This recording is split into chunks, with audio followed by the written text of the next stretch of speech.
Hi friends, welcome to education concepts. రీసెంట్గానే మనకి ఒక ఇంట్రెస్టింగ్ జాబ్ నోటిఫికేషన్ రిలీజ్ అవ్వడం అయితే జరిగింది. నోటిఫికేషన్ చూసుకున్నట్లయితే మనకి Eklavya modern residential school recruitment 2025కి సంబంధించి నోటిఫికేషన్లో చూసుకుంటే మనకి 7,000+ వేకెన్సీస్ ఉన్నాయి. ఎగ్జాక్ట్ నెంబర్ చూసుకుంటే 7,267 పోస్టులు అయితే ఉన్నాయి. ఈ నోటిఫికేషన్ ఉన్న పోస్టుల్లో 10th class, intermediate, degree, PG plus BEd ఇలాంటి వేరియస్ క్వాలిఫికేషన్స్తో అప్లై అయితే చేసుకునే విధంగా teaching category and non teaching కేటగిరీకి సంబంధించిన పోస్టులు నోటిఫికేషన్లో అవైలబుల్గా ఉన్నాయి. అలాగే ఈ జాబ్స్కి సెలెక్ట్ అయితే అంటే మనం సెలెక్ట్ చేసిన జాబ్ను బట్టి శాలరీస్ అనేవి 30,000 నుంచి 1,50,000 రూపాయల వరకు కూడా శాలరీస్ వచ్చే పోస్టులు అయితే ఉన్నాయి. సో ఇప్పుడు ఏం చేద్దామంటే మనం ఈ వీడియోలో జాబ్ నోటిఫికేషన్ డీటెయిల్స్ని స్టెప్ బై స్టెప్ క్లియర్గా తెలుసుకుందాం. అంటే ఎలిజిబిలిటీ డీటెయిల్స్, డీటెయిల్స్ ఏవైతే ఉంటే వాటి అన్నిటిని కూడా స్టెప్ బై స్టెప్ క్లియర్గా తెలుసుకుందాం. మీకు కనుక ఈ నోటిఫికేషన్ ఉన్న పోస్టులకు అప్లై అయితే చేయాలనుకుంటే మీరు ఫస్ట్ ఆఫ్ ఆల్ ఈ వీడియోని ఎండింగ్ వరకు చూసి డీటెయిల్స్ అన్ని క్లియర్లీ తెలుసుకోండి. ఒకవేళ ఏదైనా డౌట్ అనేది మీకు వస్తే మీరు ముందుగా వీడియోని పూర్తిగా చూసి తర్వాత మీ డౌట్ని కామెంట్ చేస్తే వీలైనంత వరకు వాటిని నేను క్లారిఫై అయితే చేస్తాను. సో నోటిఫికేషన్లో మనం చెప్పాం కదా, డిఫరెంట్ కేటగిరీ పోస్టులు ఉన్నాయని చెప్పేసి. అందులో group A category, group B category, group C category, teaching category and non teaching కేటగిరీకి సంబంధించిన వేరియస్ వేకెన్సీస్ అయితే ఈ నోటిఫికేషన్లో అవైలబుల్గా ఉన్నాయి. సో వాటి డీటెయిల్స్ని ఇప్పుడు మనం స్టెప్ బై స్టెప్ క్లియర్గా అయితే తెలుసుకుందాం.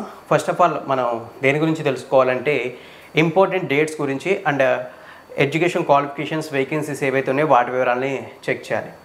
ఇంపార్టెంట్ డేట్స్ గురించి మనం క్లియర్లీ అబ్జర్వ్ చేస్తే మనకి మెన్షన్ చేసినటువంటి ప్రైమరీ ఇన్ఫర్మేషన్ ఈ నోటిఫికేషన్ని సెప్టెంబర్ 19th రిలీజ్ చేశారు. అంటే సెప్టెంబర్ 19వ తారీఖున రిలీజ్ చేశారు. సేమ్ డేట్ నుంచి అప్లికేషన్స్ అనేవి తీసుకుంటున్నారు. ఇక అప్లై చేయడానికి లాస్ట్ డేట్ చూసుకున్నట్లయితే మనకి అక్టోబర్ 23rd లాస్ట్ డేట్గా మెన్షన్ అయితే చేశారు. అంటే రాబోయే నెల 23వ తారీఖు లాస్ట్ డేట్గా మెన్షన్ చేశారు. ఈ టైం పీరియడ్ బిట్వీన్ ఇంట్రెస్ట్ ఉన్న క్యాండిడేట్స్ ఎవరైనా సరే ఈ జాబ్స్కి అప్లై అయితే చేయొచ్చు. ఇవైతే మనకి ఈ నోటిఫికేషన్ సంబంధించిన ఇంపార్టెంట్ డేట్స్. ఇక ఇప్పుడు మనం ఈ నోటిఫికేషన్లో ఎటువంటి పోస్టులు ఉన్నాయనే దానికి సంబంధించిన డీటెయిల్స్ అయితే చూద్దాం. అలాగే నెంబర్ ఆఫ్ వేకెన్సీస్ ఎన్ని ఉన్నాయనేది కూడా చూద్దాం. వన్స్ ఒకసారి మనం ఇక్కడ మెన్షన్ చేసినటువంటి టేబుల్ని క్లియర్గా అబ్జర్వ్ చేసినట్లయితే మనకి టేబుల్లో చూస్తే మెన్షన్ చేసింది ఏంటంటే టోటల్గా ఈ రిక్రూట్మెంట్లో 7,267 పోస్టులని రిక్రూట్ చేస్తున్నారని చెప్పి మెన్షన్ అయితే చేశారు. ఇవి మనకి టీచింగ్ కేటగిరీకి ఉంటాయి, నాన్ టీచింగ్ కేటగిరీకి సంబంధించిన కూడా ఉంటాయి.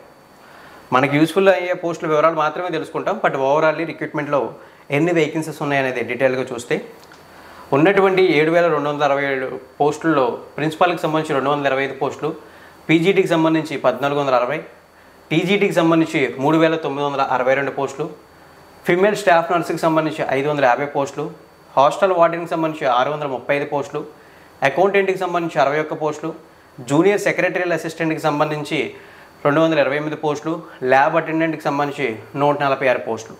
టోటల్గా ఉన్నటువంటి 767 పోస్టులని ఇవి ఏ కేటగిరీకి ఏ పోస్ట్కి ఎన్నెన్ని వేకెన్సీస్ ఉన్నాయని చెప్పేసి మెన్షన్ అయితే చేశారు.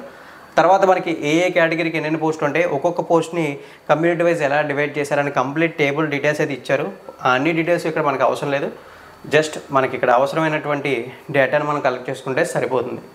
ఇందులో మనకి చూసుకున్నట్లయితే ప్రిన్సిపల్, పీజీటీ, టీజీటీ ఇవైతే పోస్టులు అయితే ఉన్నాయో ఇవన్నీ కూడా మనకి టీచింగ్ కేటగిరీలోకి వస్తాయి.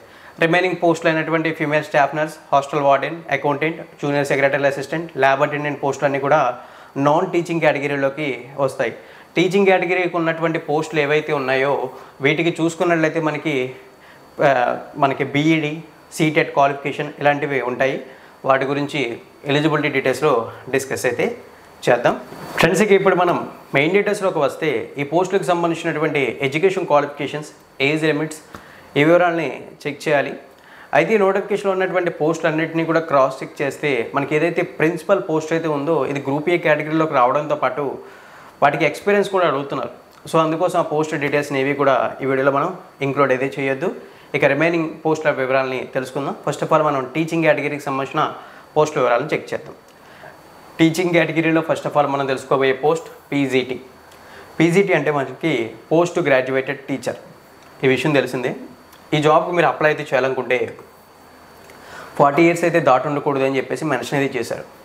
అలాగే మనకి రిజర్వేషన్ కమ్యూనిటీస్ వాళ్ళకి గవర్నమెంట్ ఆఫ్ ఇండియా రూల్స్ ప్రకారం ఏజ్ రిలాక్సేషన్స్ అప్లికేబుల్ అవుతాయి. చూసుకున్నట్లయితే ఎస్సీ ఎస్టీ వాళ్ళు అయితే 5 years, ఓబీసీ వాళ్ళు అయితే 3 years ఏజ్ రిలాక్సేషన్ ఉంటుంది. Person with bench mark disability వాళ్ళకి 10 years ఏజ్ రిలాక్సేషన్ ఉంటుంది. ఆ పాయింట్స్ని ఇక్కడ మనకి క్లియర్లీ మెన్షన్ చేశారు. ఇక క్వాలిఫికేషన్స్ వివరాల్లోకి వెళ్ళినట్లయితే మనకి తెలిసిందే కదా, పీజీటీ అంటే పోస్ట్ గ్రాడ్యుయేట్. అంటే ఫస్ట్ ఆఫ్ ఆల్ మనకి పోస్ట్ గ్రాడ్యుయేషన్ కంప్లీట్ చేసి ఉండాలి ఈ జాబ్కి అప్లై చేయాలంటే, అంటే పీజీ కంప్లీట్ చేసి ఉండాలి. దెన్ నెక్స్ట్ మనకి పీజీలో ఖచ్చితంగా 50% ఆఫ్ మార్క్స్ అయితే ఉండాలని చెప్పి మెన్షన్ చేయడంతో పాటు తర్వాత మనకి బీఈడీ కూడా చేసి ఉండాలి. ఎందుకంటే ఇది టీచింగ్ కేటగిరీ పోస్ట్ కాబట్టి ఆ బీఈడీలో కూడా మనకి 50% ఆఫ్ మార్క్స్ అయితే ఉండాలని చెప్పి మెన్షన్ చేశారు. లేదా ఎంఈడీ చేసినా సరే మీరు అప్లై అయితే చేసుకోవచ్చు. బీఈడీ అంటే బ్యాచిలర్ ఆఫ్ ఎడ్యుకేషన్, ఎంఈడీ అంటే మాస్టర్ ఆఫ్ ఎడ్యుకేషన్. సో ఇవి మనకి టీచింగ్ కేటగిరీకి సంబంధించినటువంటి క్వాలిఫికేషన్స్. టీచింగ్ కేటగిరీ పోస్టుల డీటెయిల్స్ తెలిసిన వాళ్ళకి ఈ వివరాలు అర్థమవుతూ ఉంటాయి. దెన్ నెక్స్ట్ మనకి ఇక్కడ బీఈడీ అండ్ ఎంఈడీలో కూడా 50% ఉండాలి. బీఈడీ చేసిన అప్లై చేయొచ్చు, ఎంఈడీ చేసిన అప్లై చేయొచ్చు. టీచింగ్ కేటగిరీలో మనకి డిఫరెంట్ సబ్జెక్ట్స్ ఉంటాయి కదా, అలాగే పీజీటీలో కూడా మీరు ఏ సబ్జెక్ట్కి అప్లై చేయాలనుకుంటే ఆ సబ్జెక్ట్ బేస్డ్ మీద మీరు పీజీ కంప్లీట్ చేసి ఉండాలి. అదే సబ్జెక్ట్ బేస్డ్ మీద మీరు బీఈడీ ఆర్ ఎంఈడీ కంప్లీట్ చేసి ఉండాలని చెప్పి మెన్షన్ చేయడంతో పాటు సీటెట్ అంటే సెంట్రల్ టీచర్ ఎలిజిబిలిటీ టెస్ట్ అనేది కంపల్సరీ క్వాలిఫై అవ్వాల్సి అయితే ఉంటుందని చెప్పి మెన్షన్ చేశారు. ఇవైతే మనకి పీజీటీ పోస్ట్కి సంబంధించినటువంటి డీటెయిల్స్. ఇక నెక్స్ట్ మనం తెలుసుకోబోయేటటువంటి పోస్ట్ టీజీటీ. ఇది కూడా టీచింగ్ కేటగిరీకి సంబంధించినటువంటి పోస్టే. వన్స్ మనం టీజీటీ పోస్ట్కి సంబంధించిన డీటెయిల్స్ చూస్తే, టీజీటీ అంటే మనకి ట్రైన్డ్ గ్రాడ్యుయేటెడ్ టీచర్. ఈ జాబ్కి అప్లై చేసే క్యాండిడేట్ ఏజ్ అనేది 35 years అయితే దాటుండకూడదని మెన్షన్ చేయడంతో పాటు సేమ్ ప్రీవియస్లీ మనం మాట్లాడుకున్నాం కదా, గవర్నమెంట్ ఆఫ్ ఇండియా రూల్స్ ప్రకారం ఏజ్ రిలాక్సేషన్స్ ఉంటాయని. అదేవిధంగా రిజర్వ్డ్ కమ్యూనిటీస్ అయినటువంటి SC, ST, OBC, person with bench mark disability వాళ్ళకి సేమ్ ఏజ్ రిలాక్సేషన్స్ అప్లికేబుల్ అవుతాయని చెప్పేసి మెన్షన్ అయితే చేశారు. ఇక మనకి ఎడ్యుకేషన్ క్వాలిఫికేషన్ చూసుకుంటే డిగ్రీ కంప్లీట్ చేసి ఉండాలని చెప్పి మెన్షన్ చేశారు విత్ 50% ఆఫ్ మార్క్స్. తర్వాత మనం ఏ సబ్జెక్ట్ని టీచ్ చేయాలనుకుంటున్నామో ఆ సబ్జెక్ట్ బేస్ మీద మనం బీఈడీ కూడా కంప్లీట్ చేయాల్సి అయితే ఉంటుంది. దెన్ నెక్స్ట్ టీచింగ్ కేటగిరీ కాబట్టి ఖచ్చితంగా మనం సీటెట్ అంటే central teacher eligibility test qualify అవ్వాలి. ఈ క్వాలిఫికేషన్స్ ఉంటే మీరు టీజీటీ జాబ్కి అప్లై అయితే చేసుకోవచ్చు. బ్యాడ్ లక్ ఏంటంటే ప్రైమరీ టీచర్కి సంబంధించినటువంటి పోస్టులు ఏవి కూడా ఈ రిక్రూట్మెంట్లో లేవు. ఇప్పటి వరకు అయితే మనం టీచింగ్ కేటగిరీ పోస్టులు ఏవైతే నోటిఫికేషన్ ఉన్నాయో వాటి వివరాలు తెలుసుకున్నాం. జనరల్ ఆడియన్స్కి సంబంధించి అంటే ఎటువంటి టీచింగ్ కేటగిరీ క్వాలిఫికేషన్స్ అవసరం లేనటువంటి ఏవైతే నార్మల్ వేకెన్సీస్ ఉంటాయో, అంటే నాన్ టీచింగ్ కేటగిరీ వేకెన్సీస్ ఉంటాయో వాటి వివరాల గురించి తెలుసుకుందాం. ఫస్ట్ ఆఫ్ ఆల్ మనం హాస్టల్ వార్డెన్ పోస్ట్కి సంబంధించిన వివరాలను అయితే చూస్తే, ఈ హాస్టల్ వార్డెన్ పోస్ట్కి సంబంధించి అప్ టు 35 years వరకు అప్లై అయితే చేయొచ్చన్నారు. గవర్నమెంట్ ఆఫ్ ఇండియా రూల్స్ ప్రకారం రిజర్వ్డ్ కమ్యూనిటీస్కి ఏజ్ రిలాక్సేషన్స్ అప్లికేబుల్ అవుతాయి. ఆల్రెడీ స్టార్టింగ్లో మీకు ఏజ్ రిలాక్సేషన్స్ చెప్పాను కూడా. ఇక ఈ జాబ్స్కి మనం డిగ్రీ క్వాలిఫికేషన్తో అప్లై అయితే చేయొచ్చు అని చెప్పి మెన్షన్ చేశారు. ఇక నెక్స్ట్ మనం తెలుసుకోబోయేటటువంటి రెండో పోస్ట్ అకౌంటెంట్. ఈ అకౌంటెంట్ పోస్ట్ గురించి చూస్తే, అకౌంటెంట్ పోస్ట్కి అప్లై చేయాలనుకుంటే అప్ టు 30 years వరకు అప్లై చేయొచ్చు అన్నారు. సేమ్ ఏజ్ రిలాక్సేషన్ రిజర్వ్డ్ కమ్యూనిటీస్కి అప్లికేబుల్ అవుతాయి. మనకి క్వాలిఫికేషన్ చూసుకున్నట్లయితే బ్యాచిలర్ డిగ్రీ అని చెప్పారు, బట్ కామర్స్ బేస్డ్ మీద ఈ బ్యాచిలర్ డిగ్రీ కంప్లీట్ చేసి ఉండాలని చెప్పి మెన్షన్ అయితే చేశారు. క్లియర్లీ ఇక్కడ చూడొచ్చు. దెన్ నెక్స్ట్ ఈ నోటిఫికేషన్ ఇంట్రెస్టెడ్ పోస్ట్ అయినటువంటి జూనియర్ సెక్రటరీ అసిస్టెంట్. మోస్ట్లీ చాలామంది ఈ పోస్ట్కి ట్రై చేయొచ్చు. ఎక్కువ మంది కాన్సన్ట్రేషన్ చేసేటటువంటి పోస్ట్ కూడా ఇదే, ఎందుకంటే జనరల్ కేటగిరీ క్వాలిఫికేషన్ ఉన్నటువంటి పోస్ట్ కాబట్టి. ఈ జూనియర్ సెక్రటరీ అసిస్టెంట్ పోస్ట్కి అప్ టు 30 years వరకు అప్లై చేయొచ్చు. Reserved communities SC, ST, OBC వాళ్ళకి గవర్నమెంట్ ఆఫ్ ఇండియా రూల్స్ ప్రకారం ఏజ్ రిలాక్సేషన్స్ అప్లికేబుల్ అవుతాయి. ఆల్రెడీ స్టార్టింగ్లో చెప్పాను కదా. అలాగే మనం ఈ జాబ్స్కి అప్లై చేయాలనుకుంటే ఇంటర్మీడియట్ ఎడ్యుకేషన్ క్వాలిఫికేషన్గా మెన్షన్ చేశారు. ఇంటర్మీడియట్లో మీరు ఏ గ్రూప్ అనే ప్రాబ్లం లేదు. సిఈసీ ఆర్ ఎంఈసీ లేదా ఎంపీసీ ఇలా ఏ గ్రూప్ అయినా సరే మీరు అప్లై చేయొచ్చు. Science back drop, arts back drop అనే కన్ఫ్యూషన్ అయితే లేదు. ఇక మనకి చూసుకున్నట్లయితే వీటికి టైపింగ్ అయితే వచ్చి ఉండాలి. ఆ టైపింగ్ చూసుకుంటే 35 words per minute అయితే ఇంగ్లీష్లోని, 30 words per minute అయితే హిందీలోని టైప్ చేయాల్సి అయితే ఉంటుంది. ఏదో ఒక లాంగ్వేజ్లో టైప్ వస్తే సరిపోతుంది, 2 languagesలో టైప్ చేయాల్సినటువంటి అవసరం అయితే లేదు. ఇక ఈ నోటిఫికేషన్లో లాస్ట్ పోస్ట్ అయినటువంటి ల్యాబ్ అటెండెంట్ పోస్ట్ గురించి చూద్దాం. ఈ ల్యాబ్ అటెండెంట్ పోస్ట్ కూడా అప్ టు 30 years వరకు అప్లై చేయొచ్చు. వీటికి కూడా ఏజ్ రిలాక్సేషన్స్ అప్లికేబుల్ అవుతాయి రిజర్వ్డ్ కమ్యూనిటీస్కి. అయితే ఈ జాబ్కి అప్లై అయితే చేయాలనుకుంటే మీరు 10th classతో అప్లై చేయాలనుకుంటే మీకు ల్యాబొరేటరీ టెక్నీషియన్కి సంబంధించినటువంటి డిప్లొమా కానీ సర్టిఫికేట్ కానీ ఉండాలి. లేదు ఇంటర్మీడియట్ క్వాలిఫికేషన్తో అప్లై చేయాలనుకుంటే మీరు ఇంటర్మీడియట్లో సైన్స్ బ్యాక్డ్రాప్ గ్రూప్ ద్వారా సైన్స్ బ్యాక్డ్రాప్ గ్రూప్లో మీరు ఇంటర్మీడియట్ కంప్లీట్ చేసి ఉండాలి. ఎంపీసీ ఆర్ బైపీసీ చేసిన వాళ్ళకి ఇక్కడ అవకాశం అయితే ఉంటుంది ల్యాబ్ అటెండెంట్కి సంబంధించి. సో ఓవరాల్లీ ఈ నోటిఫికేషన్లో మనకు ఉన్నటువంటి పోస్టులు, వాటికి సంబంధించినటువంటి education qualifications and age limits and age రిలాక్సేషన్కి సంబంధించినటువంటి డీటెయిల్స్ అయితే ఇవి. ఇక ఇప్పుడు మనం తెలుసుకోవాల్సింది ఏంటంటే సెలక్షన్ ప్రాసెస్ ఎలా ఉంటుంది అనే దానికి సంబంధించినటువంటి వివరాలు. ఫ్రెండ్స్, మనం సెలక్షన్ ప్రాసెస్ గురించి ఎంత తక్కువ మాట్లాడితే అంత మంచిది. వై బికాజ్ అంటే ఇక్కడ మనకి ప్రతి పోస్ట్కి కూడా సెలక్షన్ ప్రాసెస్ స్టేజ్ 1, స్టేజ్ 2 అని చెప్పేసి డాక్యుమెంట్ వెరిఫికేషన్, స్కిల్ టెస్ట్ అని చెప్పేసి టోటల్లీ ఒక 3 స్టేజెస్లో ఉంది. సిలబస్ అంతా కూడా చాలా హెవీగా క్లియర్గా మెన్షన్ అయితే చేశారు, కానీ అదంతా కూడా డీటెయిల్డ్గా ఈ వీడియోలో ఎక్స్ప్లెయిన్ చేయడం పాసిబుల్ కాదు. ఈ నోటిఫికేషన్లో ఏవైతే మెయిన్ డీటెయిల్స్ ఉన్నాయో ఆ డీటెయిల్స్ అయితే ఇప్పటివరకు మీకు క్లియర్గా ఎక్స్ప్లెయిన్ అయితే చేశాను. ఇక ఎగ్జామ్ సెంటర్స్ అంటారా, ఎగ్జామ్ సెంటర్స్ మనకి ప్రతి స్టేట్లో ఉంటాయి. ప్రతి డిస్టిక్కి సంబంధించి ఒక్కొక్క ఎగ్జామ్ సెంటర్ అనేది కంపల్సరీగా అయితే ఉంటుంది. సో మీరు ఎగ్జామ్ సెంటర్స్ గురించి కంగారు పడాల్సినటువంటి అవసరం లేదు. Job locations all over India మొత్తం మీద ఉంటాయి. మన ఆంధ్రప్రదేశ్, తెలంగాణ స్టేట్స్లో కూడా జాబ్ లొకేషన్స్ ఉంటాయి. మీరు వాటి గురించి కూడా కంగారు పడాల్సిన అవసరం అయితే లేదు. ఇక ఫ్రెండ్స్కి ఇప్పుడు మనం అప్లికేషన్ ఫీజు వివరాలని చెక్ చేస్తే మనకి ఇక్కడ అప్లికేషన్ ఫీజు వివరాల్లో మెన్షన్ చేసినటువంటి డీటెయిల్స్ ఏంటంటే, అప్లికేషన్ ఫీజుని 2 కాంపోనెంట్స్గా డివైడ్ చేశారు. One is application fee, second one is processing fee అని చెప్పి మెన్షన్ అయితే చేశారు. అయితే ఈ జాబ్స్కి అప్లై చేసే క్యాండిడేట్స్లో ఎవరైతే మనకి female candidates, SC ST category candidates, person with benchmark disability category candidates ఉన్నారో వాళ్ళెవ్వరూ కూడా అప్లికేషన్ ఫీజు అమౌంట్ అనేది పే చేయాల్సిన అవసరం లేదు. బట్ ప్రాసెసింగ్ ఫీజు అయితే పే చేయాల్సి అయితే ఉంటుంది.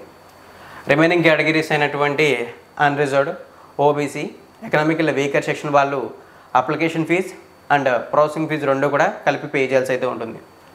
ఇక్కడ మనకి పోస్ట్ని బట్టి అప్లికేషన్ ఫీజెస్ అయితే చేంజెస్ అయ్యాయి. బట్ ప్రాసెసింగ్ ఫీజు అయితే ఏ పోస్ట్కైనా సరే 500 రూపీసే. సో ఇప్పుడు ఓవరాల్లీ ఎంత కన్ఫ్యూజన్ వద్దు, సింపుల్గా మీరు చెప్పమని అడిగితే నేను చెప్తాను చూడండి.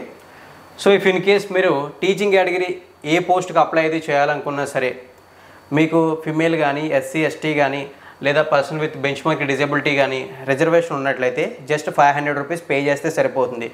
లేదు మేము unreserved category, OBC category and economical weaker section category male candidates అన్నట్లయితే 2000 రూపీస్ పే చేయాల్సి అయితే ఉంటుంది. ఇక నాన్ టీచింగ్ స్టాఫ్ పోస్టులకు సంబంధించి చూసుకుంటే సేమ్ నాన్ టీచింగ్ స్టాఫ్ పోస్టులకు కూడా ఫిమేల్ క్యాండిడేట్స్కి, ఎస్సీ ఎస్టీ వాళ్ళకి, person with benchmark disability వాళ్ళకి 500 రూపీస్ పే చేస్తే సరిపోతుంది.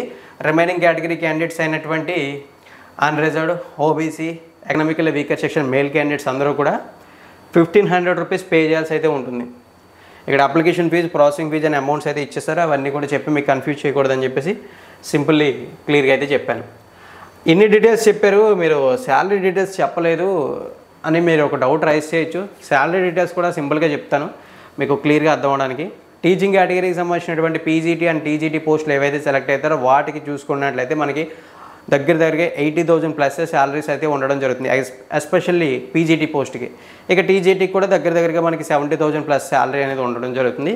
ఇక నాన్ టీచింగ్ కేటగిరీకి సంబంధించినటువంటి హాస్టల్ వార్డెన్ పోస్ట్ కానీ, అకౌంటెంట్ పోస్ట్ని కానీ మనం చూసుకున్నట్లయితే వీటికి రఫ్లీ 50,000 to 60,000 బిట్వీన్ శాలరీ ఉంటుంది. జూనియర్ సెక్రటరీ అసిస్టెంట్కి 30,000 to 40,000 బిట్వీన్, ల్యాబ్ అటెండెంట్కి 25,000 to 35,000 బిట్వీన్ శాలరీస్ అనేవి ఉండడం జరుగుతాయి with all allowances. So friends, ఈ వీడియోలో అయితే మనం రీసెంట్లీ రిలీజ్ అయినటువంటి Eklavya modern residential school teaching and non teaching category పోస్టుల రిక్రూట్మెంట్ 2025 డీటెయిల్స్ని బేసిక్ వైజ్ క్లియర్గా తెలుసుకున్నాం అనుకుంటున్నాను. ఇక సిలబస్ విషయాలు, ఎగ్జామ్ ప్యాటర్న్ విషయాలకు అయితే కొన్ని స్కిప్ చేసాం. వాటి డీటెయిల్స్ని నెక్స్ట్ వీడియోలో అయితే క్లియర్గా అయితే డిస్కస్ అయితే చేద్దాం. అండ్ ఆల్సో మీకు ఏమైనా డౌట్స్ ఉంటే ఇప్పటివరకు మనం తెలుసుకున్న డీటెయిల్స్లో కామెంట్ సెక్షన్లో కామెంట్ చేస్తే వీలైనంత వరకు ఇక్కడ క్లారిఫై అయితే చేస్తాను కామెంట్స్లోనే. ఒకవేళ పాసిబుల్ కాదు అనుకుంటే ఏదైతే సిలబస్కి సంబంధించి, ఎగ్జామ్ ప్యాటర్న్కి సంబంధించిన డీటెయిల్స్ మనం తెలుసుకోబోతామో ఆ వీడియోలో మీకు క్లియర్గా అర్థమయ్యేలా షేర్ చేయడానికి అయితే ప్రయత్నిస్తాను. ఓవరాల్లీ నా ఎక్స్ప్లెనేషన్ నచ్చినట్టయితే లైక్ చేయండి. ఈ ఇన్ఫర్మేషన్ని ఈ జాబ్ నోటిఫికేషన్ ఇన్ఫర్మేషన్ మీ ఫ్రెండ్స్తో షేర్ చేయండి. కొత్తగా మన ఛానల్కి విజిట్ చేసిన వాళ్ళు సబ్స్క్రైబ్ చేసి నోటిఫికేషన్స్ కోసం బెల్ ఐకాన్ యాక్టివేట్ చేయండి. థ్యాంక్ యూ ఫ్రెండ్స్, వీడియోని ఎండింగ్ వరకు వాచ్ చేసి సపోర్ట్ చేస్తున్నందుకు.